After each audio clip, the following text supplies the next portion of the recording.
This is the Constructionist Podcast, where we take ancient stories, the person of Jesus, current events and topics, and help you construct a new Christian worldview that's relevant and loving to those around you.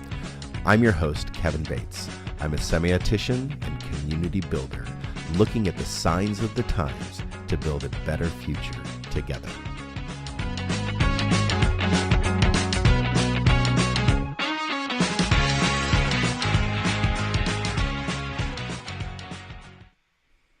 You are tuned into the Constructionist Podcast tonight, and we are continuing our 9-part series of the body, constructing a new you. And tonight's topic is healthy relationships. And we're going to be discussing how these relationships, whether toxic or healthy, affect the body, mind, and spirit. So as the Constructionists, we desire to help the community and really each one of our listeners, but the community that is around us and the community that is around you, to learn a new framework of worldview that's relevant and loving to people. And part of this is getting our own house in order. So we need to learn how to love ourselves in order to love others. And so we need to figure out a new worldview framework that is loving to self. We want you to watch a TED.com video called The Benefits of Not Being a Jerk to Yourself by Dan Harris. TED.com, that's going to be in the show notes, The Benefit of Not Being a Jerk to Yourself. And we promoted this video each and every week because we think it's an important perspective on the topic of the constructing a new you, the body, and learning a new framework of living and just considering self and considering others in our daily life. So in previous podcasts, we've discussed how when we deconstruct things, if we don't have a vision forward, if we don't have a goal or some point that we're moving towards, we many times become the very thing that we are rejecting. And so as we deconstruct, we need to construct a new worldview. It's oftentimes very easy to become the very thing that we are being so different from. We become exactly the same. So this framework, doing away with old toxic behaviors, old habits, and constructing something really healthy to grab onto. So this is our thinking space. We're here to just present ideas. We're here to present thoughts. We're not claiming to be experts in these topics. We're just claiming to be thinkers and people that are here just having some fun with these topics and exploring new thoughts and new ideas, coming up with some imaginative, enchanting ideas we hope that many of you can cling on to in your own life and develop your own framework. We're not giving you a framework. We're not telling you what to do. We just want you to adopt some things maybe into your life, some practical thoughts and maybe some theologies to live by. Hopefully that would be a benefit to your life. So this 9-part series is, as we've gone through this, maybe you can go back and pick up some of the previous episodes, because as we've gone through this, we've built on each of the podcasts. So these are standalone, yet they are very closely related to the previous episodes. So we talked about goal setting. We talked about habits and toxic behaviors. We talked about self-concept and the idea of beauty. Fitness and nutrition was a 2-part series. The second part was with Stacy Cannon of Cipher.life. You could check that one out. It was very good. Spiritual practice and meditation was last week. And today we're talking about healthy relationships. Next week, we're going to talk through mental health. And then, of course, something that's often neglected is rest. And so our last 9 out of the 9-part series, we're ending it with rest. So note to our supporters, number 1, we want you to watch our episodes. We want you to engage with us. Type in some things in the social media chat box that you listen to and you engage with. We'll respond to those in real time, like this is live right now, so we'll respond to those. During the week, we also want questions to come to us, and so we'll respond to those throughout the week as well if you're picking this up through on the weekday. So this is, of course, free to you, and we want to always give this information out free, so that's why we're doing it on a social media platform that is open to everybody. If you want to support us and become a financial supporter, go to resonatelife.org to the Give tab, and you can sign up to be a financial supporter if this is beneficial and you want to give to us in this way. So today we're talking about healthy relationships, and we're also just synonymously talking about toxic relationships too. So we're using healthy relationships. That's the goal. But maybe we need to deconstruct some toxic relationships that we have in our life. And maybe that is just a toxic relationship that we have with ourselves, that we need to deconstruct something about self in order to capture and construct something about self that's healthier for our future. Well, first I want to just open up with talking about relationships in general.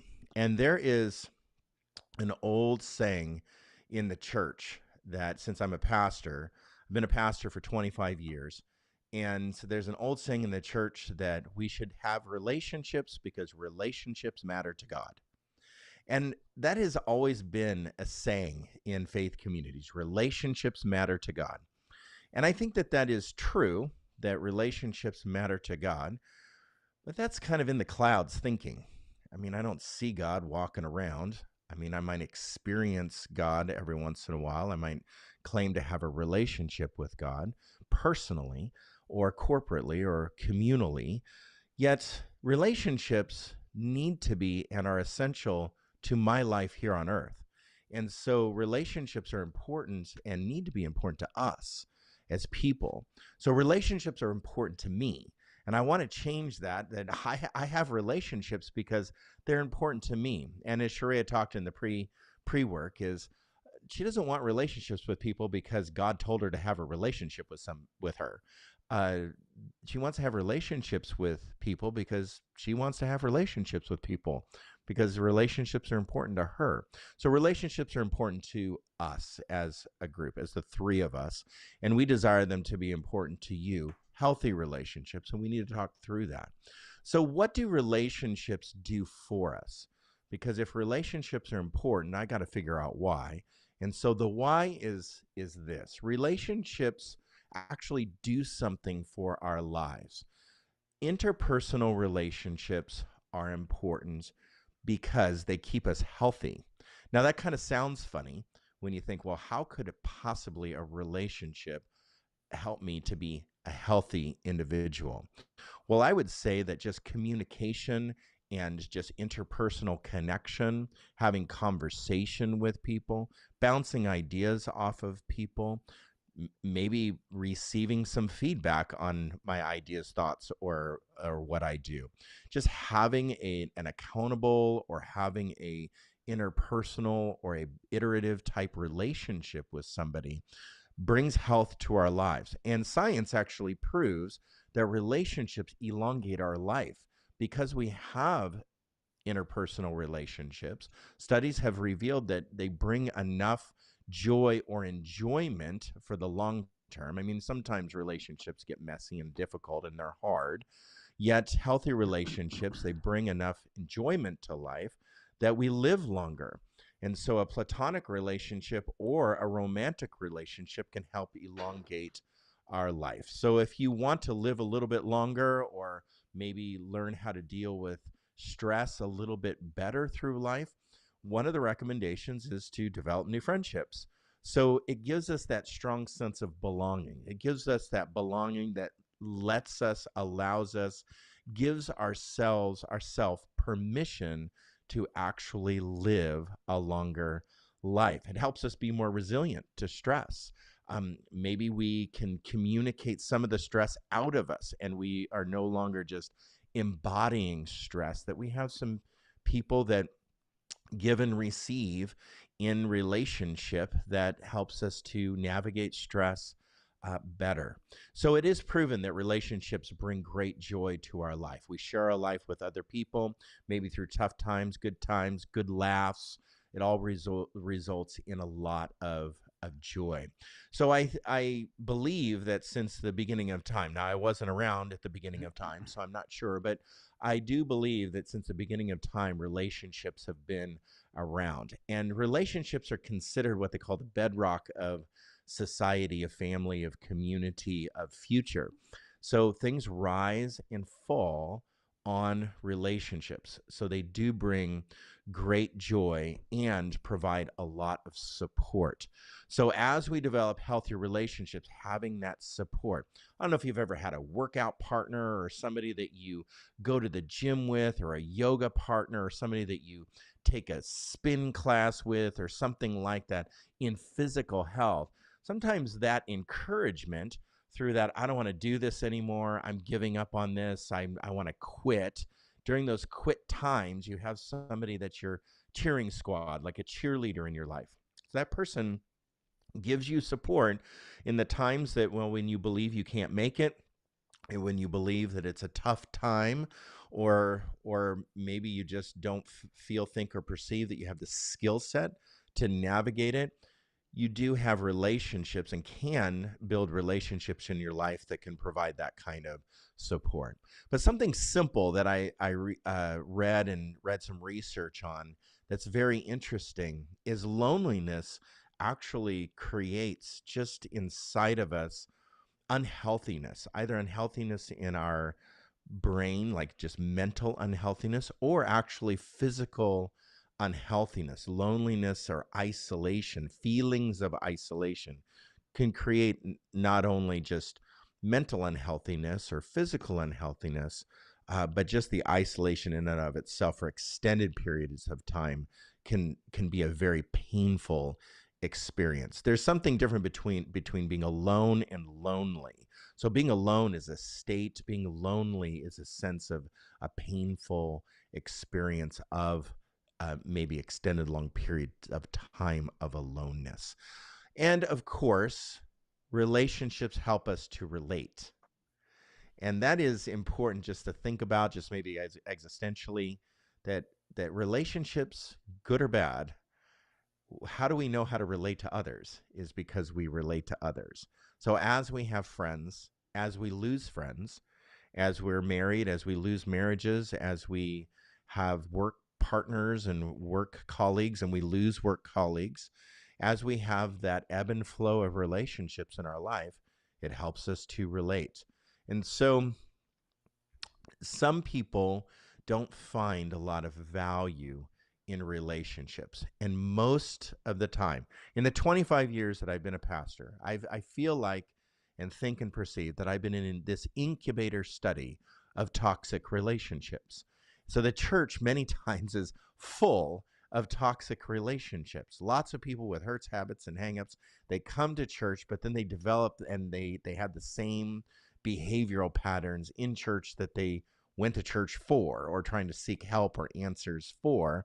And so a lot of times I would say that many churches just don't provide the avenues for healthiness. They don't provide the avenues of overcoming some of our toxic behaviors. So the conclusion of that is the church many times is full of toxic behaviors without growth. That's the problem. Without overcoming or providing the necessary tools or outside influences, therapy, counseling, and such. Those things are not promoted necessarily in many church environments. So we struggle many times in church to grow. So I've been in the church, many different types of churches for 25 years.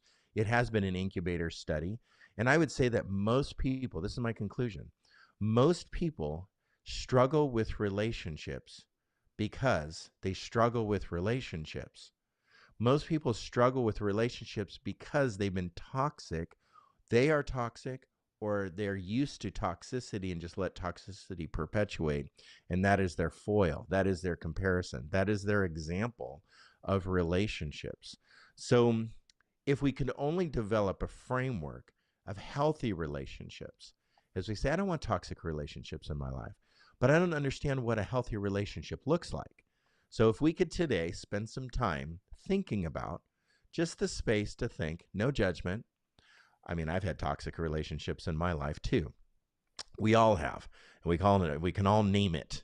You know, we were a part of it. And I have my side of the street, they have their side of the street, but together it created a toxic road. And so we've all had toxic relationships. But tonight we're going to talk about how to have a healthy framework of relationships. How are we going to develop relationships for our future. So, with that said, I'm going to turn the microphone over to Sharia. She's going to talk about the first in faith communities, the relationship that's talked about the most.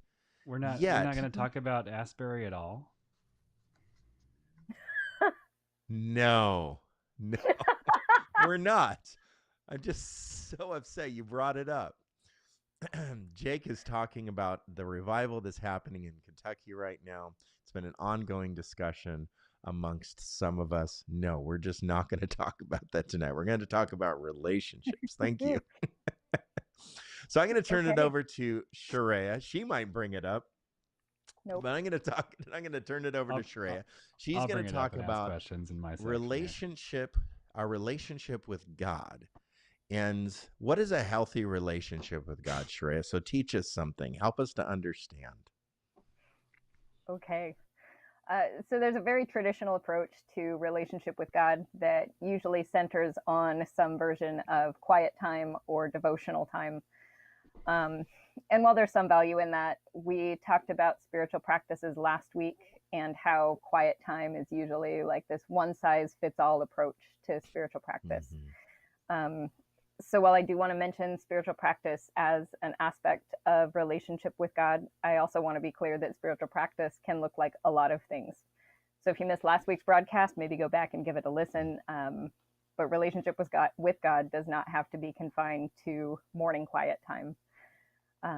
In my experience, conversations around relationship with God center on what we are doing for that relationship, which makes sense since that's the part that we can control. But for our conversation tonight, I wanted to draw on a book that I just finished this week. I have the ebook, so I can't do a show and tell, but it's called Attached to God by Crispin Mayfield. Crispin is a therapist here in the Portland area who does a lot of work with attachment theory. And in this book, he uses the framework of attachment theory to look at our relationship with God. So we'll do kind of a quick overview of what attachment theory is and then look at it as it relates to relationship with God. Within attachment theory, there are 4 attachment styles. One is secure attachment, and the other 3 are insecure styles. We develop our attachment styles from our earliest caregivers, often our parents, and other relationships too can influence our attachment style. If, when we were little, our caregivers were able to respond to and meet most of our needs most of the time, we developed secure attachment. This includes physical needs like food and shelter, as well as emotional needs like belonging and helping to regulate our emotions. In adulthood, secure attachment looks like trust of others and of ourselves in the context of relationships. So we trust ourselves to ask for what we need. We trust others to meet those needs when they can. And we trust ourselves to find healthy ways to get our needs met when others are not able to do so. So that's secure attachment. If for whatever reason our caregivers were unable to meet most of our needs most of the time, we develop an insecure attachment style. These insecure styles are based on the strategies we used to try to get our needs met. So while we develop these attachment patterns with our caregivers, we continue to use these strategies in our other relationships too. Most work around attachment theory focuses on people who are in one primary romantic relationship, since it's often in those relationships that we as adults feel our insecure attachment most acutely, but it still applies to our other relationships as well. So one insecure style is called preoccupied or anxious attachment. This style involves a hypervigilance to any shift in the relationship and a focus on managing the other's emotions in an effort to manage your own and maintain closeness. So if you're okay, then I'm okay. If you have an anxious attachment style and your needs are not being met, this can look like difficulty allowing ourselves to feel the painful feelings of unmet needs. So we call or text a bunch of times to try and feel closeness or to fix the situation and make those painful feelings go away. Can I ask a quick question? In your studying with this attachment theory, do you believe that that's anxious attachment theory or anxious attachment style is growing the more distracted we become as adults to our children? Is there any evidence Ooh. there? I'm not aware of any. That's a Okay. really interesting question, I and didn't know it's in one that I'd this. rather Yeah, I sit didn't. on for a while. Yeah, I didn't know in this author's explanation of anxious attachment style, does he go into distracted theory? The more distracted we are, the more anxious as adults to our children. As the Mhm. adults are distracted, does that play a part in our child's Right. attachment? Anyway, go on. I'm sorry to interrupt too Yeah. much there, but I just wanted to throw that in there if you knew of anything. No worries. I don't know, but it's a great Okay. question. Okay. Another insecure style is called dismissive or avoidant attachment. So if our caregivers were unable to handle our emotions, we learn that to maintain closeness, we have to hide our emotions. This style involves withdrawing to avoid feelings of unmet needs. So there's a hyper independence and self reliance. This can look like creating distance to avoid painful feelings and a disconnection from one's own feelings. And the last style is called fearful or disorganized attachment. This usually shows up in cases of abuse and trauma, and it's called disorganized because it will use strategies from both the anxious and the avoidant styles without a clear pattern. Underneath this style is a lot of shame and feeling unlovable. Right. So that's the basic framework of attachment theory. And you can extrapolate that to any of your relationships. Kevin will talk about it a little bit later in the context of relationships with others. But I've been really intrigued with the use of attachment theory in our relationship with God. One foundational idea in attachment theory is that the responsibility for healthy closeness in the relationship begins with the caregiver. So it's not our responsibility as young children to facilitate closeness in the relationship. Although many of us have had to do this if our caregivers weren't able to meet our needs. This is where we develop insecure attachment. If we look at our language around closeness with God, whether that's in worship songs or in sermons or devotional books, the responsibility for closeness gets placed on us. So even though God is our divine parent, and according to attachment theory, should be the one responsible for closeness in this relationship, in most of our Christian contexts, it nourishes an insecure attachment with God. So we often hear about how sin separates us from God, and so we have to try and be sinless and constantly ask for forgiveness to get back to closeness, even though Romans 8 tells us that nothing can separate us from the love of God. So an anxious attachment style with God can look like a preoccupation with avoiding sin and living a pure life. It can also look like a sort of spiritual workaholism, constantly having to do spiritual activities or be on mission for God, needing to be useful for God rather than resting in God's love. Healing Sounds like from Puritanism to me. Oh yeah, definitely.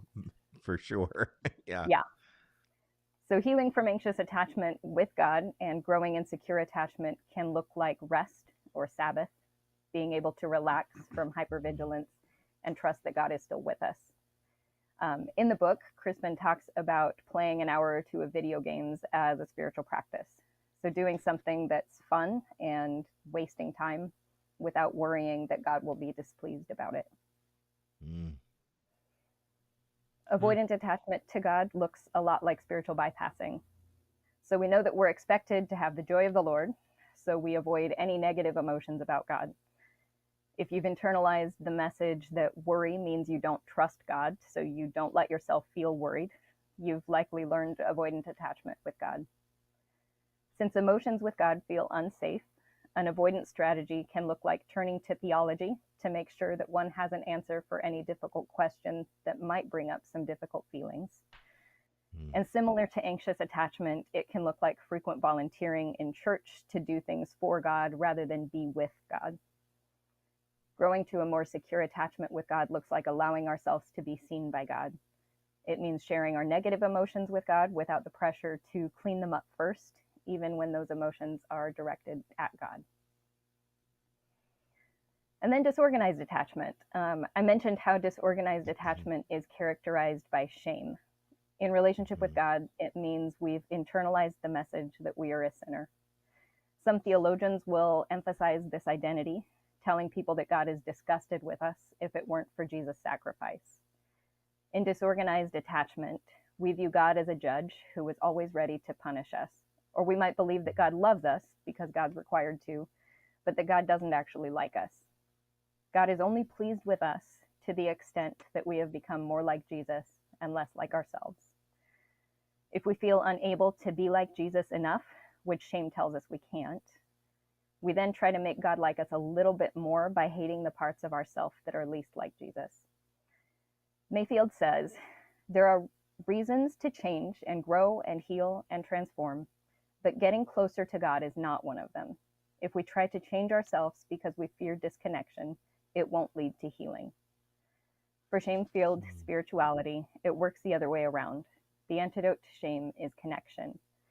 When we can allow ourselves to be seen and known by God as we are without trying to change ourselves, we grow towards secure attachment. Meditating on God's delight in us, like the parable of the woman who loses a coin and then throws a party for her neighbors when she finds it, or the father running to and welcoming home the prodigal son. These stories can help to heal disorganized attachment. Letting go of evaluation and strict routine can also help to heal disorganized attachment to God. So when our focus is on whether or not we're growing in our relationship with God and what we need to do next for God and whether we're backsliding or not, we're focused on everything that we're failing to do or not doing, and we create the conditions for shame to grow. So try putting away the strict routines for a certain length of time, probably at least a month, and see if you can allow yourself to be as you are without having to be better. That's incredible So there you go. information. I think that a couple of thoughts that I had that just are just off the cuff. I mean, this is like really good stuff. It's a great I book. do. Yeah, it sounds like a great book. That's in the comments section. Jake put the link in the comments. Attached to God, a practical guide to deeper spiritual experience. Would you agree, disagree that any insecure attachment style to God is really the foundation is shame? Probably. That actually was my question was going to be there too. Like I think when I was listening to your kind of the narrative of each one, I just kind of came back to that idea of, well, that has like the avoidant. If I'm afraid to have negative thoughts about God, there's some shame there. Like if I do, then yeah. So somebody along the way, however I was taught, learned about, gave my life over, was discipled in some poor way or whatever it is, shame was at kind of the foundation somewhere in there. Maybe the disorganized. It was the impetus of change, right? Well, right. I think the disorganized one probably has the signature. Okay, this was just beat over the head with a stick of shame. Yeah. Which is obvious. But yeah, as I was just thinking through, that it seems like that is a very common theme, I guess. Yeah, maybe varying levels of shame underneath each of them. Right. It makes me think about trauma in our relationship with God and the revival that may not be named. I'm thinking about the trauma that's going to come out of that scenario. Yeah. And the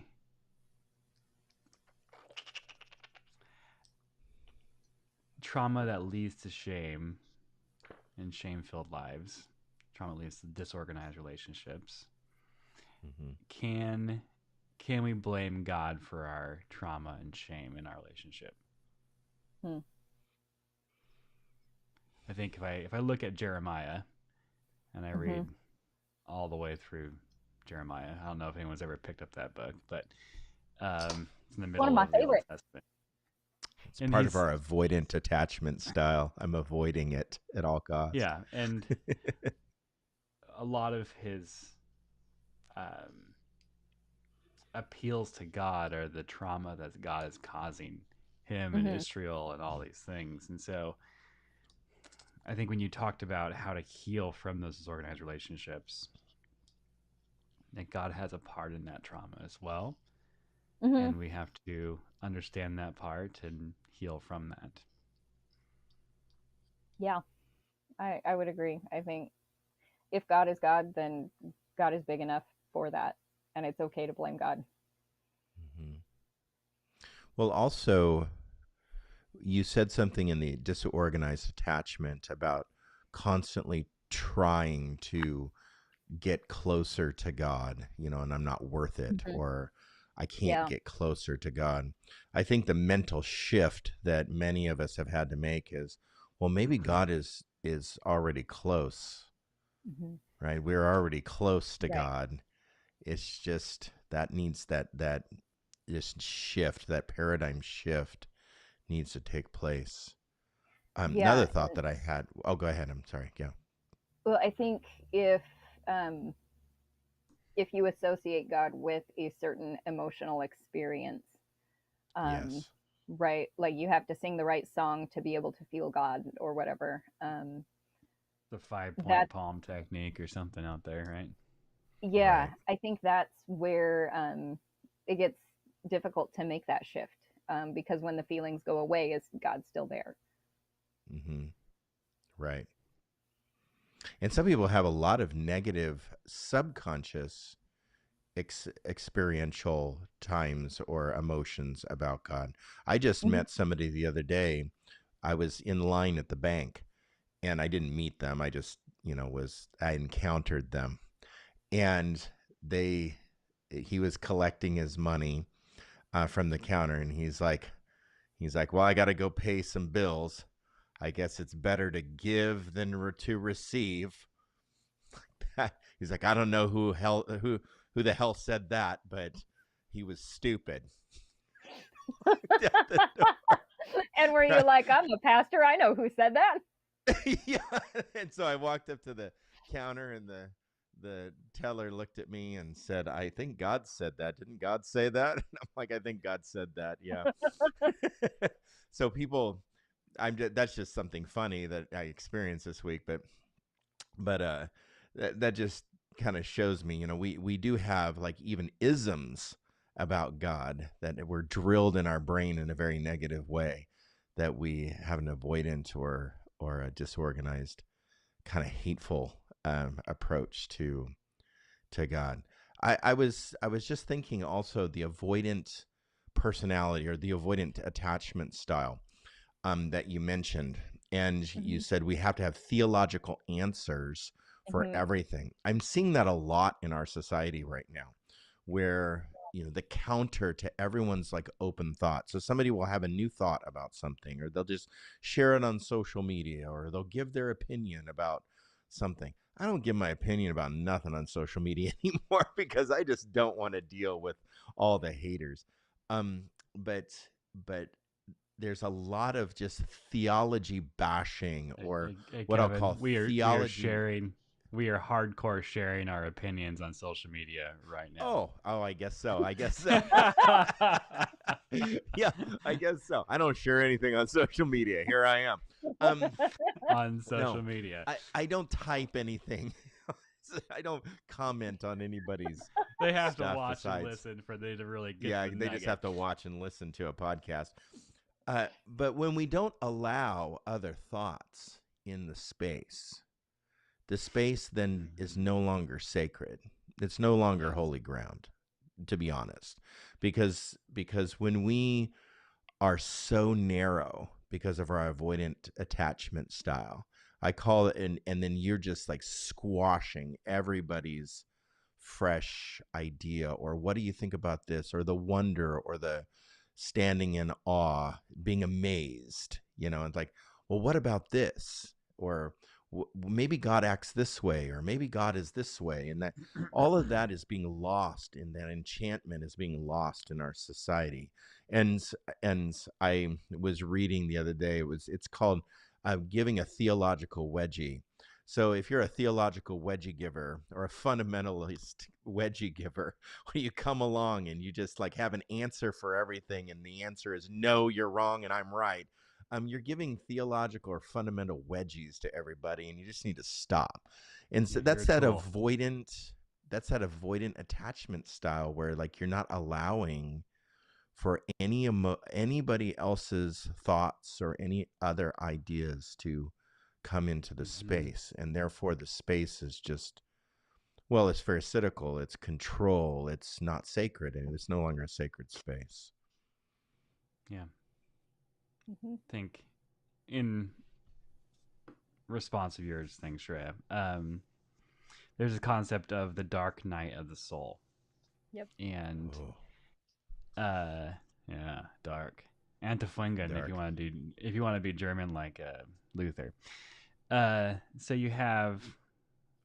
you may never ever feel God in your life. You may never feel like a relationship. You may never feel like God's present, like God's there, that you've never had a movement of the Holy Spirit, if some people say that in you. And that's okay. Mother Teresa, before she died, she said, if I am to become a saint, which she was, I will become the saint of darkness because I've never heard the voice of God. There's some earlier writings where she says that she did hear the voice of God, kind of, but throughout her entire ministry, she never heard or experienced God. And like we all know Mother Teresa, doesn't matter what faith, what denomination you're in, you know this person. And someone that spoke so loudly God did not hear anything back, did not feel anything back, did not have the emotion back. And I think in these attachment styles, it's an introspection of where you're at as well, that your relationship with God reflects how you view yourself. And sometimes that's pretty dark. Well, that was excellent, Shreya. Thank you for that that collective Overview of information. It's really important to really focus on our relationship with God, but then why am I behaving, acting, feeling, believing a certain direction? Yeah.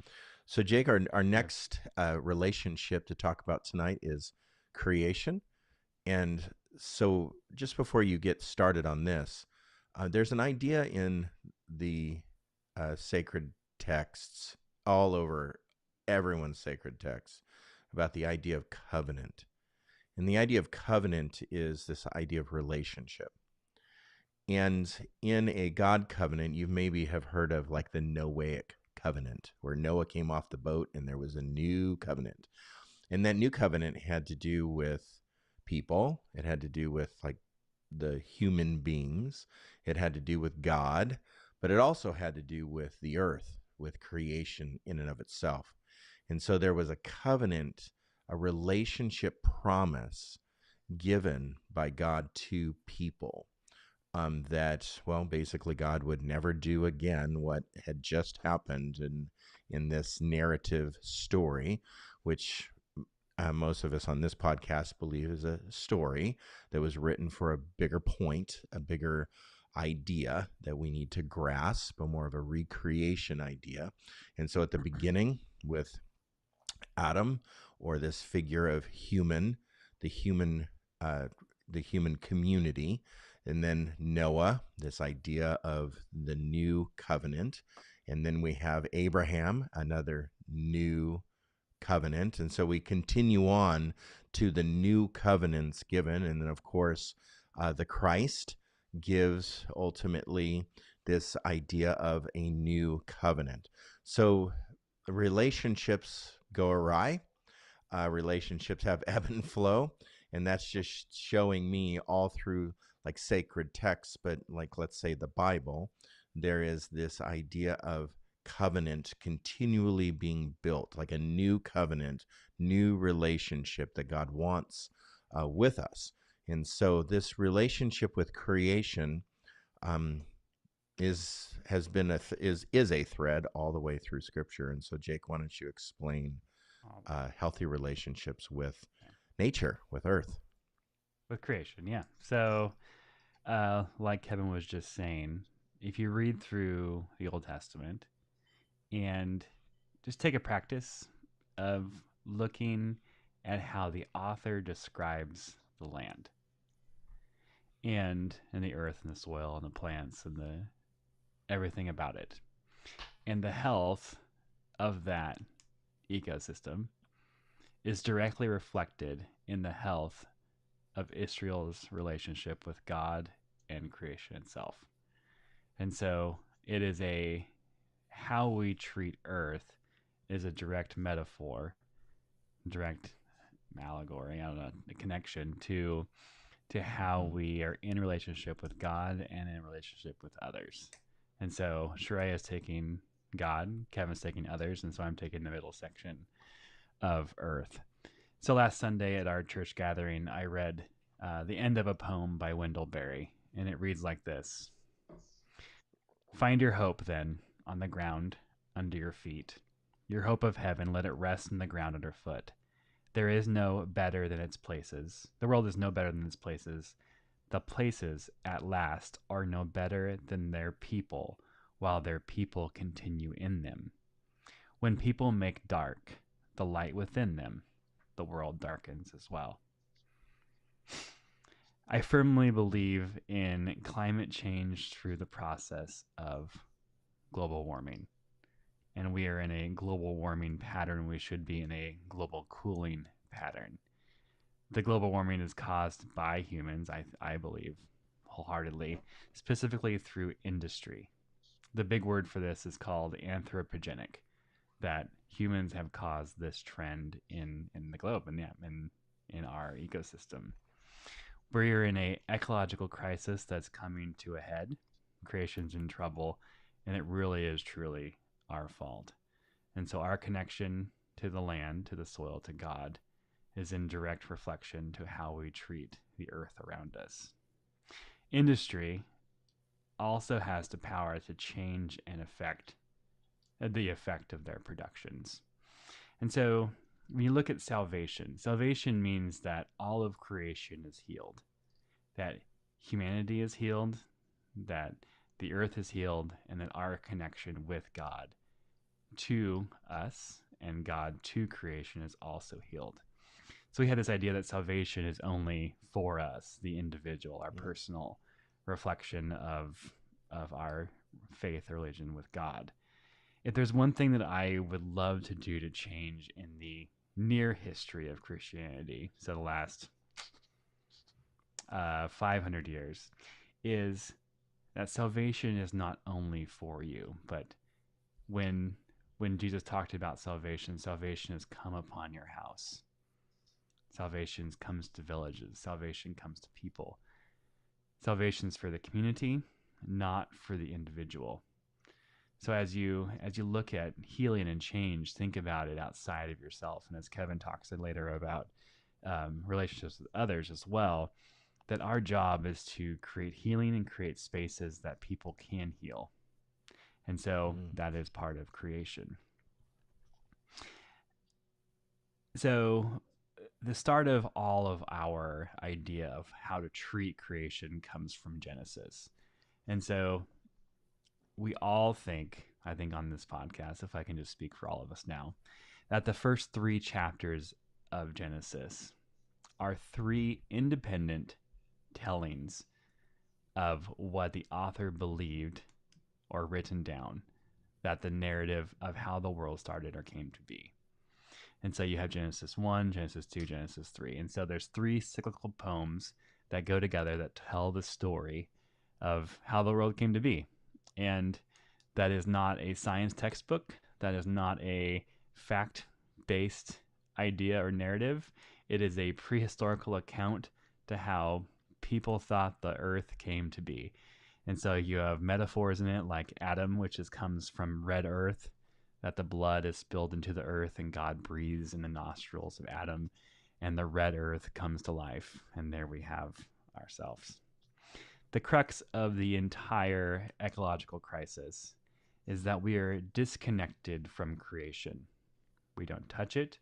Most of us are not farmers, so our culture is not built on agrarianism. We don't grow our own food, most of us. Shreya has this up a little bit, but most of us do not grow our own food. We're a technologically advanced society, so we hover above creation. We're always trying to manipulate creation, make creation work for us, make our suffering as God casts Adam and Eve out, and you will toil in the soil, right? That there will be weeds and thistles, and you will struggle to survive. Our entire goal in life is to make that struggle easier. The verse that people turn to is Genesis 1:28, that God blessed them, like Kevin just said. This is an exact mirror of the Noahic covenant and Noah, but it's the Adam and Eve cover, the Adamic covenant. Genesis 1:28. God blessed them and said to them, "Be fruitful and multiply, fill the earth and master it. Take charge of the fish in the sea, birds of the sky, and everything crawling on the ground." Some translations say dominion, that you are fill the earth and have dominion over it. We take that to mean it's ours to use up. This is not that word. Dominion is the idea of skillful mastery or skillful gardener, the green thumb, able to take organisms from seed to growth to harvest, even visual harvest, like flowers and such, to seed again. Through gardening, and gardening as a culture, I think we've also lost that. Think about when you were young, how many people actually held gardens around you. But through gardening, you can fight poverty, hunger, and even as people in the United Kingdom and the United States during World War II, gardening was used as an idea to fight fascism, which is a super interesting concept, that you had the power and you were going to do everything that you could do to make sure that you stopped fascism in its tracks. So the world is not yours or mine to mine. No one owns the moon. I always think of those news articles of who's going to mine the moon. Can we just leave the moon there, please? Everybody out there listening, yes, please. Just leave the moon there. Some ideas I come away with is know where your food comes from. I think that's super important. That I was listening to a podcast the other day that every item of food on your table, for the majority of Americans out there, has passed through the hands of an immigrant at some point. Has even passed through a hand of, could be an indentured servant, could be even a slave. So as you're looking at your table and looking at the food that you have, all of your food is so interconnected to wealth and poverty. So know where your food comes from. Know where your clothes come from. Read your labels, read your tags. Things that are more ethically sourced are usually more expensive, and that's the issue that we're having to deal with. And so you may have to spend a little more and buy a little less to make sure that you know where your stuff is coming from. A couple weeks ago, we talked about skillful mastering, knowing how our bodies work. That's also part of creation. That we are in our bodies for 80 some years or more. And so knowing how your bodies work, truly, what you're allergic to, what you thrive on, how fats and carbohydrates and excuse me, proteins work when you take them in. Try to grow something. I think the greatest come out of COVID might have been all the houseplants that people took on, because you had to really struggle to keep those things alive as you were also trying to stay alive for a while too. I think that houseplant industry went up like 700% during COVID. It's huge. Huge, yeah. But just try to grow something. Try to keep something alive. There's a dead monstera next to me right now. Just try to keep things alive. Fight against the things that will have negative ramifications for your grandchildren and great-grandchildren and so on and so on. There's this idea of the seventh generation concept that I think is really great. and it even mirrors the Old Testament scripture. No one owned the land in the Old Testament. When you looked at the time of the judges, all the way up until David or Saul, no one owned the land. The land owned you. And so that was the biggest switch from judge to king as well, is that now you have a centralized power where somebody actually owns that property and you're not just taking care of it as stewards. But the Iroquois nation are the ones that come up with this idea, the seventh generation. The Iroquois nation also is the longest participatory democracy in the world, and it started in 1142. And so just think about how long that they have stuck with this system as well. This is in their constitution, written a long time ago. We now do crown you with the sacred emblem of the deer antlers. This is the high chief. The emblem of your lordship. You shall now become a mentor of the people of the 5 nations. The thickness of your skin shall be 7 spans, which is to say that you shall be proof against anger, offensive actions, and criticism. Look and listen to the welfare of the whole people, and have always in view not only the present, but also coming generations, even those whose faces are not yet beneath the surface of the ground, the unborn of the future nation. The new 7 generation concept, even the household cleaning products, honor the last 3 generations before you. There's debts that we have to pay that our parents did and our grandparents and great-grandparents. Huge debts. I think in that spot timeline, think about all that we have changed and grown through and went through with war and injustice. Yeah. So we have things that we have to come into repentance with, into a revival from. Plug that in again. Looking at our own generation, what are we doing right now to creation to change it from being healthy to being sick, unhealthy, not productive? And making decisions not for today, but for 75 years from now. So every decision that you make has a rippling effect that will affect 75 years or more from now. How we eat, what we spend, what we drive, those all have ramifications far beyond what we can even fathom, really. I view redemption as this triangle. Soraya talked about our relationship with God. Kevin soon is going to talk about our relationship with others. But not enough is talked about with our relationship with creation. And it's part of the process into coming into correct and whole being. It's about respect. Creation, as Kevin said earlier, should wow and stand in wonder. If you've lost the wonder and awe, go to the last place that you had it. Think about that. Where's the last place that you stood in awe or stood in wonder? That you didn't know how something worked, that you tried to figure it out. Start from there. So that's what I got for that creation section. Any thoughts or questions? It's very fascinating because we don't talk about it enough. And the group that talks about it a lot, actually, besides the Native American concept of the 7th generation, the other group that talks about it a lot are Buddhists. And Buddhists have a very connective tissue in their relationship with creation. Because creation in Buddhist theology or Buddhist practice is creation is neither bad or good. It's neither good or evil. It's alive. Mm-hmm. And it's conscious. So because it's alive, it therefore is conscious. And since we're conscious and nature is conscious, I have a symbiotic relationship with that. And as I become more enlightened in a Buddhist practice, the Dharma tells us to become more enlightened.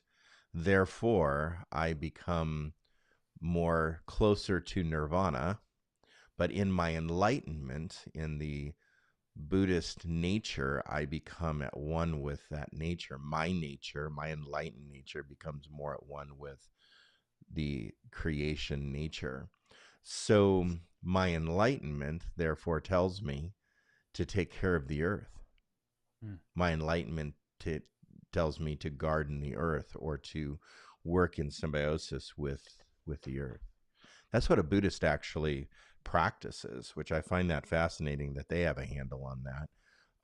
But Christians just are, let it all burn type of mentality, because we get that theology from the fact that we're going somewhere else besides Earth when Darwinism. the end of time comes, that we're going to blow off to some heaven somewhere else. And I'm just not that. I'm a recreationist. And so heaven, according to Revelation, is coming here. And so I need to prepare for that, for my future, my seventh generation. Yeah. So something that Stacy snuck into her presentation, which I thought, not snuck, but said in a presentation, was that you have to look at all of your food as sentient. Yes. That even the plants that you are consuming, if you're not a meat eater, that those plants might have feelings and emotions as well. And I think that there's actually a lot of proof, or not proof. That thought is also seen in the Old Testament as well when you read through it. That the rocks cry out, right? There's a lot of those types of little verses throughout that the earth has emotion, has feeling, and what we do with that is super important. Yeah, I did not address the communities of Christians that won't recycle because they believe that it will make Jesus come back sooner. So you have two sides of this coin. You have the people that actually believe they're doing damage and want to do it, and the people that don't believe they're doing damage and don't see it at all. So the idea of the way that I understand, not to correct you online here, the way that sentient beings in Buddhism, they have perception as well. So there's aggregates of sentient beings. And so one of those is perception, consciousness. There's others. I can't remember all five.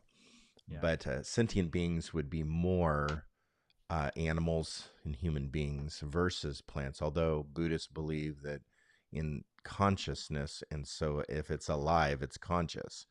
So that's why Stacy the other week was promoting vegetarian or veganism, because you're staying away from a perceptive, conscious being, and living in symbiosis with that versus consuming it. So what do we do if we can't afford that kind of food? Do the best, next right thing. I think that, and just look at what you can do. I don't think that anyone's is not basing this on what you have access to, but making the right decision. And I believe that I'd have to look this up. So, healthy food does not necessarily cost more than unhealthy food, calorie per calorie. Does that make sense? Well, how about clothes then? One more time. How about clothes? I know for a fact that direct trade and products that are made is much more money. My thought is that when you buy ethically, those clothes will last longer than clothes that are not sourced ethically. How about secondhand? How about if I Sure. choose to give it another cycle? Is that a more Recycling. ethical practice? Well, no. I, Like with clothes, like if I go to a yeah. secondhand store and I Hmm. buy, maybe it was made, like from unethical practices, but I'm giving it a second round. I think Would using that those fit in things an as ethic? much as possible are great. Yeah. That Yeah. you So the three R's of recycling, right? Reduce, reuse, and recycle. Right. Right. Of conservatism, yeah. So recycle is the third. First, we have to reduce. We don't need Right. everything that we have. The next No. thing is to reuse, and reuse as much as you possibly can, and reuse and reuse and reuse. So the things that you have to purchase, that you have to buy, that you're Yeah. actually reusing those over and over again until they're spent. That's why it is more ecologically sound to buy an old vehicle that's broken down, like that's not the best in gas mileage, than to buy a brand new electric, because the amount of virtual water that's gone into that, what is the battery is made out of, and we can go down that huge rabbit hole. But the the idea of reusing and repurposing until it has no more give, I think is the main idea of conservatism that we have.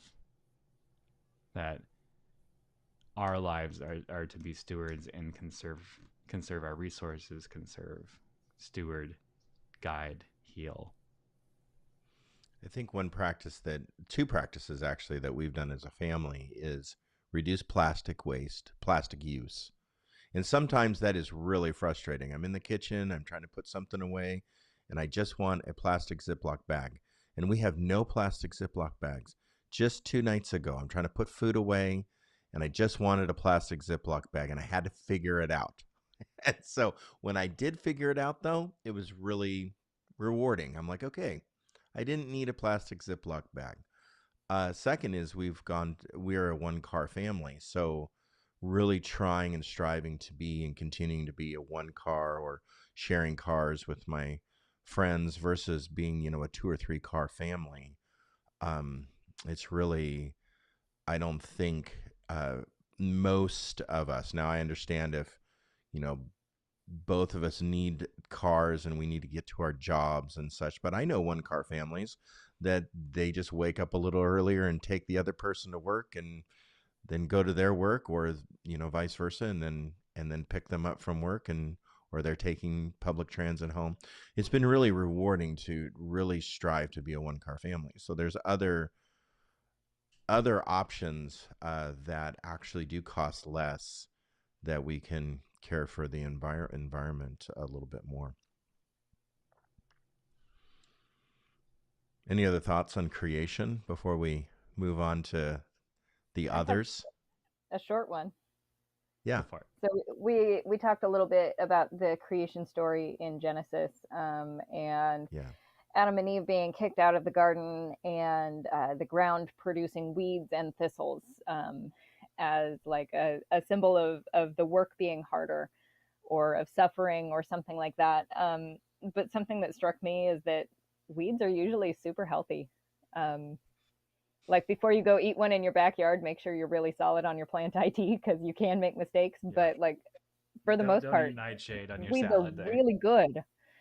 Right. Mm-hmm. So, I wonder if there's something to the idea of like trying to make the land be something that it isn't, like rather than working together with the land, trying to make it be what you want it to be. Yeah. Yes. Two examples that I have. There is such a thing as no-till farming. Hmm. Um, and second, if you're using the correct native species to the area that you're in, they will probably not require watering. So Yeah. there are Not a species of lot Oregon anyways. corn. They're not super sweet. They don't taste the best. That's kind of why we don't do this. But there are, if you really understand the land, you may Hmm. not have to even water your crops at that point. Well, but also some other ideas would be the community gardens that are Yeah. around. Like if you don't have the land, how do you make the land do what it's Do you? Yeah. not doing? Is to Mhm. go to a community garden and participate. Yeah. Mhm. They kind of fell out of favor during COVID. I understand that. Yet they're around, and some of them are Yeah. just blank pieces of land sitting there ready to be, dug Yeah. up again to plant. Mhm. And so, You have and you they're have probably a lot CSAs healthier around. right now. Yeah. You have CSAs, community supported agriculture Hmm. around, Yeah, so you can buy local and small. They're expensive, totally. And and we get that. Yeah, yeah. another thought around that too is not just food that supports humans, but plenty of our native plants also support other native species too, and that's also important to our own livelihood and the ecosystem Mhm. and creation and all that. Plant So native attachment wildflowers. style to the so if I apply Sharea's attachment style to the earth, to creation, I think that we have a disorganized view of creation, attachment style to creation. Mhm. We Yeah. react off of and towards creation pretty harshly. And maybe, possibly, it's because we have deemed creation evil, that we think that Self-indulgence. creation kills instead of gives life. And Mhm. so, whether it be humans killing humans, waves killing humans, tornadoes, earthquakes in Turkey and other places, Syria, I think it was Syria, right? Turkey and Mhm. Syria. Just recently, however many tens of thousands of people have died in those regions. So we think we deem creation magnificent when we see the awes and the wonders, when we go and visit the canyons and the cliffs and the mountains and the snow, and we're like, wow, this is incredible. But then, do we really have a secure attachment style to creation? I would say that many people, because, well, climate change has been politicized, and there's been a lot of natural disaster type things that we've lived through in my 50 years. So I would say that our relationship with creation might be a disorganized relationship, maybe built off of trauma. Well, let's Mhm. talk about the relationships that are, I guess, typical. This is a typical talk, um, that probably the relationships that cause us the most trauma are human to human relationships, because we have to deal with them on a continual 24/7 basis. But those human relationships fall into different categories. Although these categories can overlap, the traditional categories of human to human relationships are friendships, where we have friend to friend. We have familial relationships, our family. So that could be cousin, aunts, uncles, grandparents, parents, and also, of course, our core family, like our husband or wife or partners or same sex relationships and children. So we have our family relationships. We have our acquaintances. So we have the people that just we rub shoulders with and our acquaintances. We have romantic relationships that we have. We have sexual relationships, and we have work relationships. So you can see right away that those relationships are, they overlap. They rub their own shoulders together. So you can have a family relationship, like, your husband, wife, that would, you would consider that your family, or same-sex relationship would be considered your family, and then your children would be considered your family. But then those cross lines into romantic relationships and such. One interesting category of relationship would be situational relationships. So you have a situation that you're in, and you develop a temporary, maybe just that, maybe a lifelong, but you develop that in a situation. Maybe you had a crisis, and you developed, maybe you had a health crisis, and all of a sudden you became friends with your doctor. That's a situational relationship. So sometimes called a situationship. Kind of funny, but we have funny names for our relationships. So friendships between guys that are close are called bromances, and now we have situationships. Those are I'm friends with the care doctor that helped me through my heart attack or whatever. So that is a framework. That's a basic, like a list of human to human relationships that we have. Most people subscribe and believe in those kinds of relationships. I believe that they cross lines. They're more relationships are spectrum based more than just categories. Sometimes we have close relationships that are friends, but you would consider them, let's say, your best friend. Some people use that language. But those relationships, many of them are platonic relationships. They can occur in all kinds of settings. They can occur in work settings or just friendship settings. They can involve same-sex or opposite-sex people, or just all genders in general. Relationships in platonic style, or a classmate or a coworker. You can have connection with people in virtually every setting that is platonic. If you're involved in some kind of organization, you volunteer somewhere, those are all platonic relationships. This is, I believe, the social support relationship that we need in those categories of healthy, where we live longer, we are healthier in our body, in our mind, in our soul. These are the relationships that can be very supportive. So having a good set of platonic relationships can reduce your risk of disease, lower your risk for depression and anxiety. And actually, there's scientific research that it boosts your immunity. Now, the only reason for that is because you're around people that you're not normally around. And so they're bringing in bugs and viruses into your life that you haven't been exposed to. And so that definitely boosts your immunity. So that was just science right there, of relationships. Then we have our romantic relationships.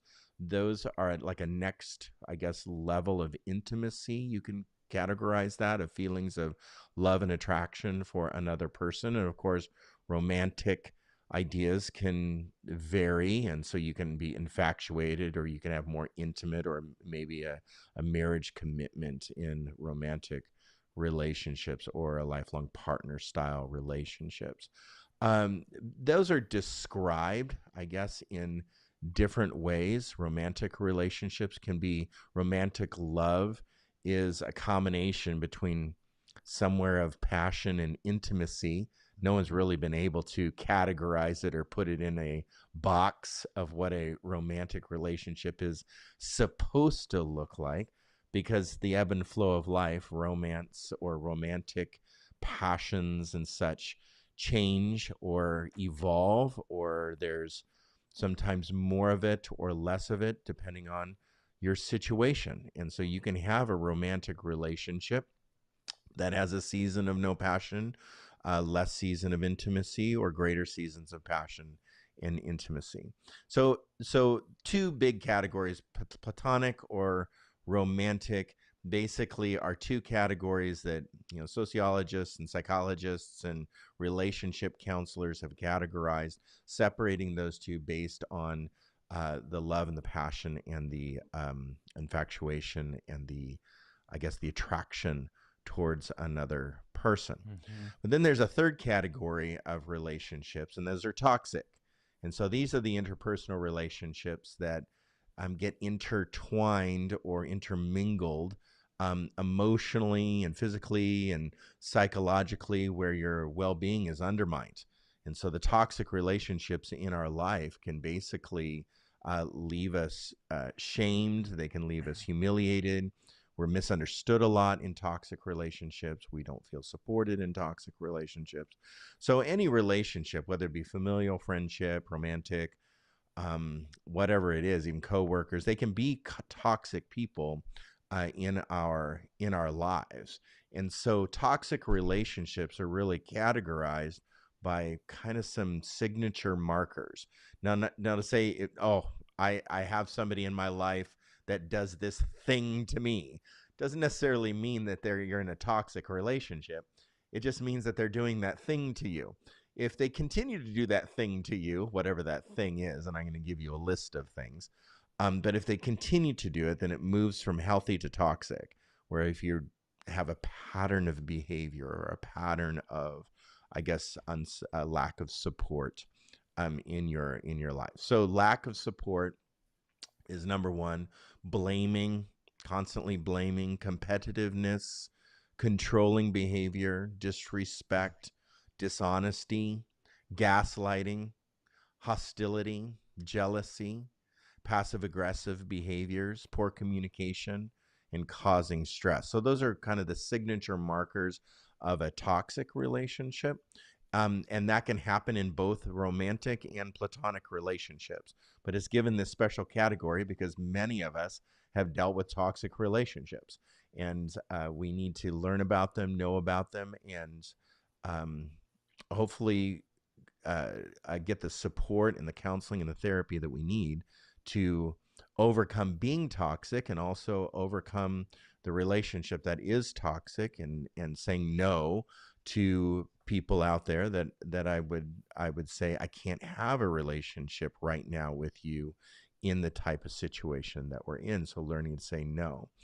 In my years of being in a faith community, I've learned that really relationships are on a spectrum. You have close relationships, you have not so close relationships. A lot of people in faith communities use the word family, brother, sister. They use affectionate terms. You can grow close relationships in faith communities as friendships, and some of those can even, I've seen, turn into romantic relationships, where you're missionally dating in a church or whatever. but they really are, relationships are more on a spectrum. They can evolve, they can de-evolve. You can be close for a while because you're working on a project together. You can grow, they call it growing apart. You can grow apart. Just because you're growing apart or growing close doesn't make it toxic. And just because you have closer relationships with others and not so close, those are not the signature markers of toxic. There's a certain level of intimacy or certain level of purpose that we can find in relationships, and they are on a spectrum.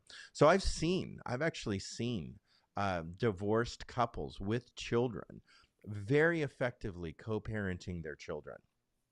Very effectively.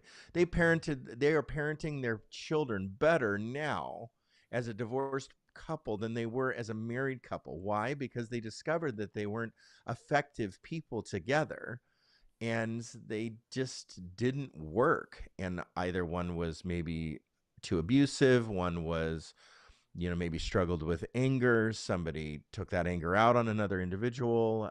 Maybe they were an addict. Maybe they just, in the marriage, they just lost their identity themselves. Maybe there was just a process of losing self in the marriage. Once they got out of the marriage or out of the toxic relationship, they might have matured up. They might have gotten the healthy resources they needed and grew through a lot of toxicity in their life, and they became a great co-parent.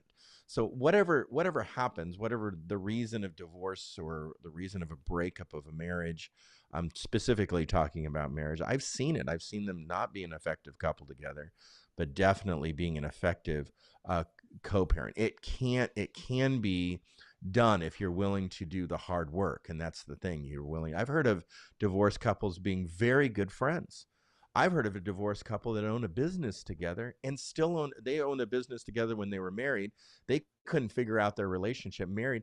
Now they're great business partners, and they have boundaries. Of course, they're both remarried, or excuse me, one is remarried. The other one's not remarried, but they have great boundaries. They're working together for each other's success with those boundaries in the same business. How is that possible? Well, I think that just working together and doing the hard work of co-life or co-working together or co-parenting, it can work. Now, I just mentioned the word boundaries. I don't think that boundaries is a universal term that you can just throw out there, one size fits all. And when somebody throws the word boundary at me, usually they mean I'm judging your life. or I'm judging your relationships, or I'm judging your friendships. That's what usually happens. I'm judging your work ethic. That's what they mean by you need boundaries. You need to take time off. You need to do this. They're actually judging me. I wish that they would just say you need to take some time off or have some work boundaries or whatever. But they use this word boundaries. It's just a kind of a term that people throw out there, one size fits all, because they actually think that you're not living your life right. Your relationships are not right. And so therefore they throw out this word. I think that relationships are very complex. I've been in the relationship business for, a quarter of a century, and I definitely believe they're complex. I think they're more complex in faith communities than not in faith communities. We have all the resources available to us, and we reject them, like counseling, therapy, and psychology. So we reject a lot of the resources. So therefore, we live in this cluster of an environment of relationships, and they get even more complex because we think God is going to fix everything. God's going to fix my marriage. God's going to fix my parenting. God's going to fix my life. And we don't look at the resources around us. So I would say, just in general, relationships are very complex in nature to begin with. And having boundaries in relationships are very important. I think that boundaries basically are mutual agreed upon rules of engagement, space and time and place by all parties. And so those are very personal. Coming up with good, healthy boundaries is a personal decision. And that we mutually agree upon. So we need to be very careful about how we judge other people. I know great groups of friends, college friends that are still college friends. They're still friends out of college 20 years later. They're still running around, carousing around, doing life together and loving life. And you look at it from the outside and you say, why don't you grow up? Why aren't you growing up? That's a really harsh judgment call, because they've just found a great group of friends that they just love doing certain types of life together. I know people that have been friends for 50 years. How do they last that long as friends, being friends for 50 years? Well, I would say that what we're not familiar with, we usually judge. And what we're unfamiliar with, we usually are critical, and we say, why don't you, grow up past your high school friends, or whatever the issue is. And I think we need to be very careful, and it's important to be very careful. Everyone, it's one of our main problems in society, is we're judgmental of people. We don't know people's situation. We don't know their marriages. We don't know their partnerships. We don't know their work environments. So the relationships that people have, they might have developed out of necessity. They might have developed out of a certain crisis. They might have developed out of a certain situation. And so we need to learn people. One of the critiques of America is the downfall of America is the breakdown of the nuclear family. And I've heard that for years. The judgment call there is people don't care about lifelong marriages anymore. That lifelong marriage, because we've entered into a no-fault divorce society, that is the breakdown of America. No one asks the question of how culture has changed. No one asks the question of the pressures that are put on and the stresses that are put on people, the new types of trauma that people are experiencing, work demands. Now we have social media as a factor, and we have like internet shame-based, mentalities that we're wrapped up into. So no one is really asking those questions. How is that affecting our relationships, our marriages, our friendships? Nobody's asking really that. Well, some people are, but I know that faith communities are not asking that question. We're just judging people. Oh, your relationship's not working out. Oh, you're thinking about divorce. God hates divorce, right? And we just throw it at people. And it's like, well, maybe they're actually experiencing real serious dramas that we need to consider in this equation. Maybe this person is controlling. And maybe the person that leaves is finally free to be themselves, or to have a relationship with God, or have a relationship with others, or to be able to spiritually be whole, I think we really need to be careful of our judgment call here. Maybe they're a healthier person outside of their relationship, current relationship, because it was so toxic, like a toxic control. So I would say that is divorce the breakdown of the breakdown of the nuclear family? Divorce is the reason for our cultural collapse, or was the breakdown long before? I would say the breakdown was long before. People remained in toxic relationships and were abused for long periods of time and felt no way out. That had an effect for generations. You talk about seventh generation thinking. That's had an effect for generations of time. So I would like us to be very careful, because I think that the breakdown of our culture wasn't the breakdown of the nuclear family. The breakdown of culture happened long before divorce was as common as it is today, long before. So which is it, right? We need to have careful consideration of the judgment calls of what a breakdown of a culture is, or healthy relationships are or are not. The church is notorious for defining what a perfect relationship looks like. And if you do not match up to that standard, you are not acting in a godly way. So there's lots of shame around parenting. There's lots of shame around relationships in church. And if you are single in a faith community, that is just, you are not, according to faith communities and traditional Christianity, it's like you're not a whole person. People don't know what to do with you, and it is a disgrace, I would say. Think about all the apostles and in Jesus self, right? Think about who Jesus was and what Paul said about being single. We have really done a disgrace to our single people, because they could have wonderful relationships in the church with married couples, with parents, with the same age group. They have wonderful relationships in the church if we would just think of people as people first and not objectify them as a material. So let's talk about the breakdown a little bit. I think that the breakdown, what caused the breakdown? I think that we took spiritual and turned it into material. That's the breakdown. We took that which is spiritual and turned it into objects. So we, as the image of God, we objectified one another. We begin to objectify people.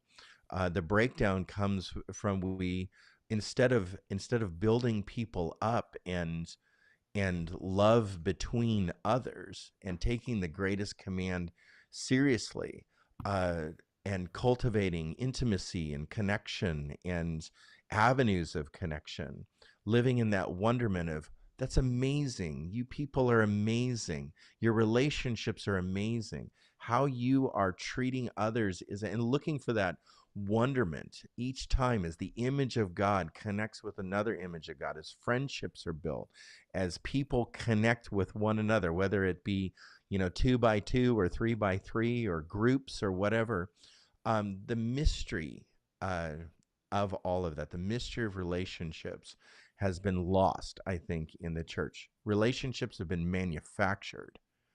You take courses in relationships. You literally take courses in discipleship. How about just let's ask people questions, how they are and what their relationship, they want it to look like between each other and God. So some simple things, some simple ideas of creating wonder in relationships again, and really seeking after the spiritual in relationships, and the mystery of relationships is the mystery of who we are. Like, when was the last time you really wanted to know who somebody was? Their testimony, their history, where they came from, who their parents were, how they were raised, how they wanted to be raised. I mean, the mystery of basically their being. How about what they think their purpose is? Like, what's your purpose? Like, what do you want to do with your with your life? We ask people those questions when they're going through crisis. Like, I just lost my job and I don't know what to do. I lost my family. I lost my job. I'm now living in an apartment. And we go, well, how were you raised? Tell me about your history. Tell me about your background. We try to come up with solutions and pathways forward for people to find new answers for their broken lives. And I think that that's important. But how about let's just ask those questions all the time? Just live in wonderment about people and relationships and think of them as spiritual beings. How about beauty? Finding beauty in each other. That was a beautiful thing. You are a beautiful person. How about just finding truth in one another instead of always looking for lies? How about just let's dig out truth in each other, asking questions about what do you believe is about you is true. I'm finding good instead of always being like the evil sniper up on the building trying to shoot at people's sins. See, I told you, finding good in people. Like maybe we need to find pathways for people for heaven instead of trying to always make sure that people know that if they do these certain things that they're going to hell. How about if we just think of people with positive intent? I mean, the Buddhists think of people with positive intent. They look at people with positive intent first. Could we look at people with positive intent? I mean, Jesus looked at people with positive intent. So this enchanted imagination between us, I think, is an important thing that we've lost. That's been the breakdown of our, so we've objectified people, and we have for a very, very long time. And the more that you act different than me, the more that you look different than me, the more that you were raised different than me, come from a different background than I do, the more that I am unfamiliar with you as a person, the more I objectify you. So if you look different than me, you're obviously different.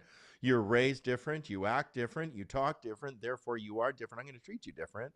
And therefore, you're objectified. Instead of living in wonderment and amazement and awe of just who you are as a person. Wouldn't that be the best society to live in? I think that would be a beautiful society if we lived in an enchanted imagination with other people. So there's an old saying, and this old saying, I've been using it actually several times this week. It came to me just driving down the road I was riding with Jake in his truck, and I thought, have you ever heard the saying "in the main"? And he's like, no, I've never heard that saying before. There's an old saying called "in the main," and so this how do I describe it more? With people, it's very difficult with systems and business. And is that business a good business? Well, in the main, it's good. So the majority of it is good. Is that organization good? Well, in the main, it's good. And so the majority of the organization is good, right? So if you think, is that book good? Well, in the main, it's good. So the content of the book, the most of the book is good. I know you have those fringe paragraphs, those margins that don't really make sense or are too complicated in that book, but in the main. So there's this old saying called "in the main," and in the main, the majority is good.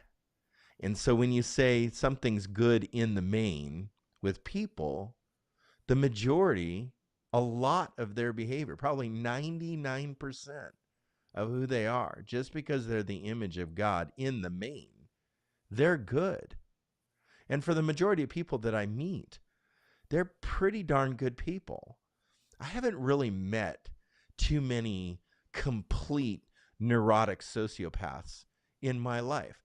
I haven't met too many psychotic weirdos in my life. Most people that I meet are in the main good. They're good in the main.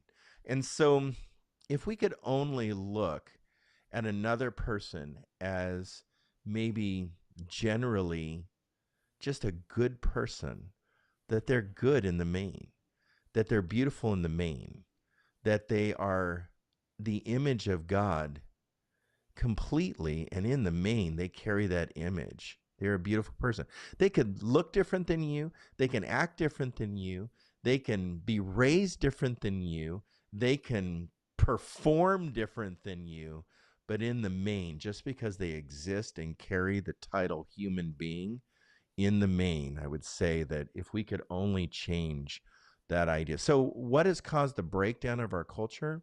I think we've objectified people, and we've done it for a very long time. The original sin of the United States of America is what we did to Native American people. We objectified Native American people. We treated them as objects. We thought of them as less than, and we called them names, and we put them places that we thought they should go. We did the same thing with slaves. We did the same thing with women. We are still doing the same thing with women. And we're doing the same thing with people of color, with racism and systemic racial issues, with systemic racism in our society. And so we need to stop. What has broken our culture completely down is the objectification of othering people. And I call that othering because in Jesus's day, he looked at the Pharisees and thought that they were all in the wrong, and they thought they were all in the right.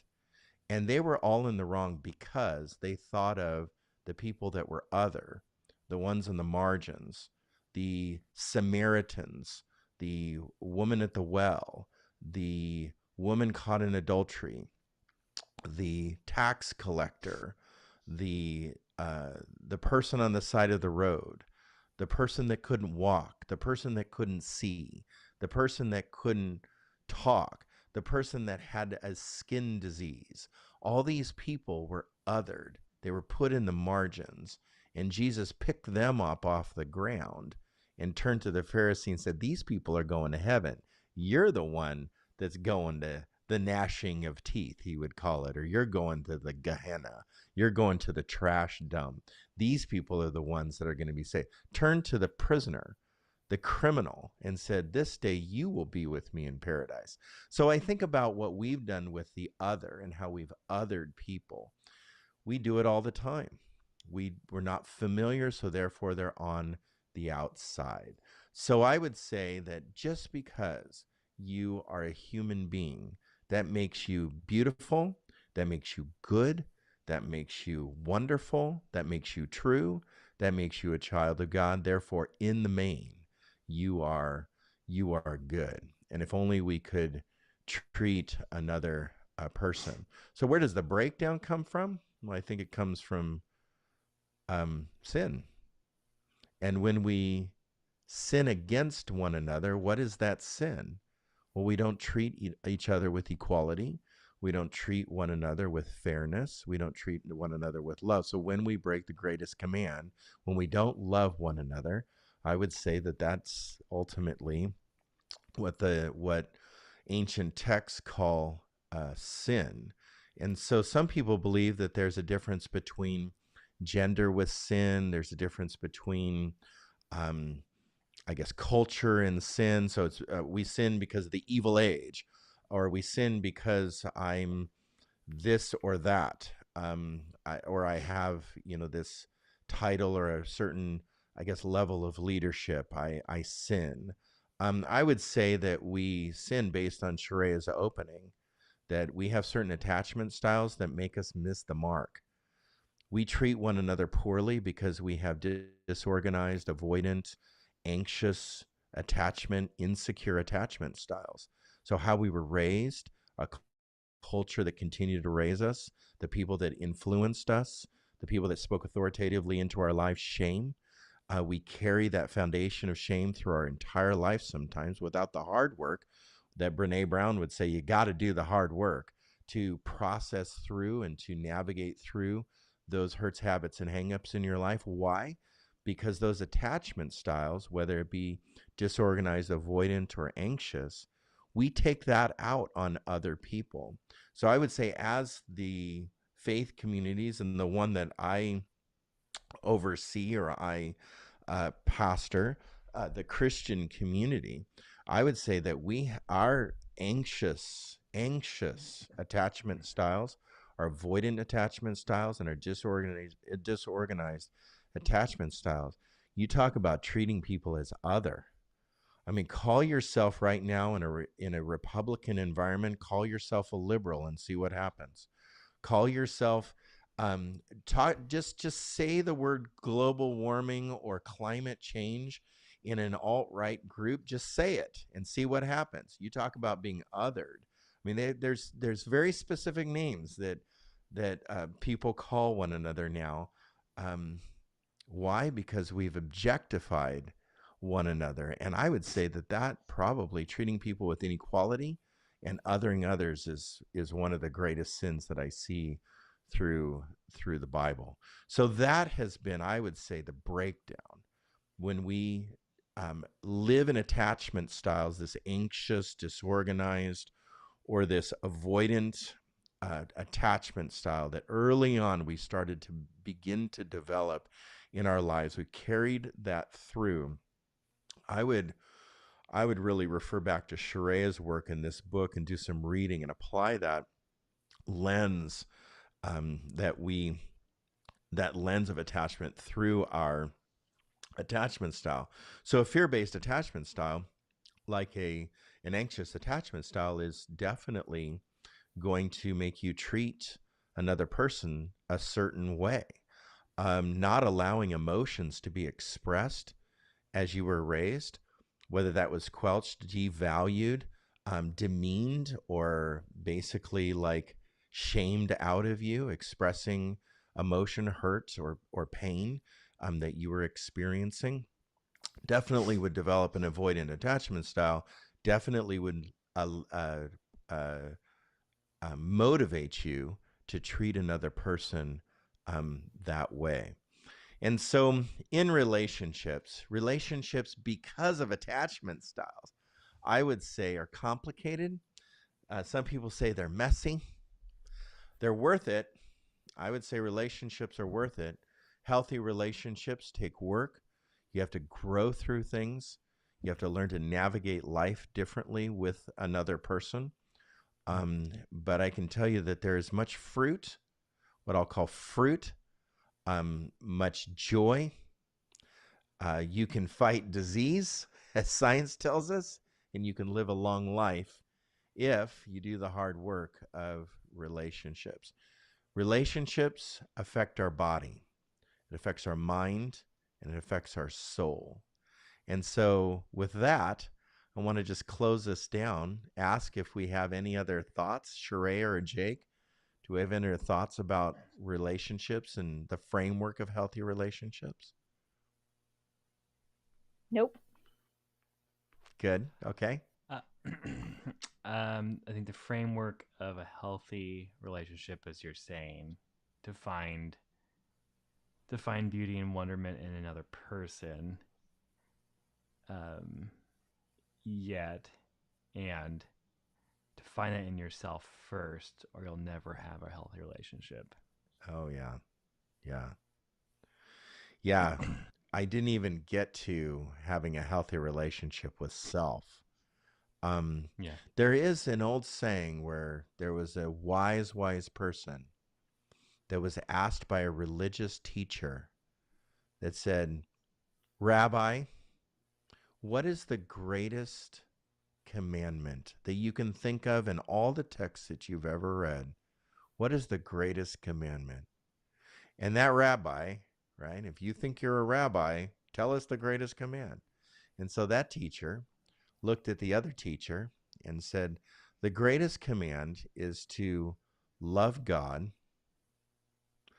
and to love your neighbor as you love yourself. And Jake's correct that in order to love our neighbor, we have to learn to love God and love ourselves in a very secure way. And my prayer and my hope and my positive energy that I want to send out right now to all of you is I hope that you find that security, may you find that kind of security. May you find the wonder and enchantment of God in yourself and others. And it might take therapy, it might take counseling, it might take some hard work. You could start with this book that we recommend. You could start with maybe Atlas of the Heart with Brene Brown that we've done podcasts on. There's books out there that you could start reading that we could recommend. Just ask us what those books are. We can recommend those. But I hope that you do the hard work, and healthy relationships are worth it. So that's my hope for you and the positive thoughts that I want to send out. So with that, thanks everybody for joining us. Healthy relationships are the key to joy and a long life. And I hope that you embody that tonight and listen to this again. Ask any questions you have. If you want to support us, you can go to resonatelife.org, click on the Give tab, and you can give to us that way. Just ask us questions. We're ready to respond. Thanks, everybody, and have a great night. Good night.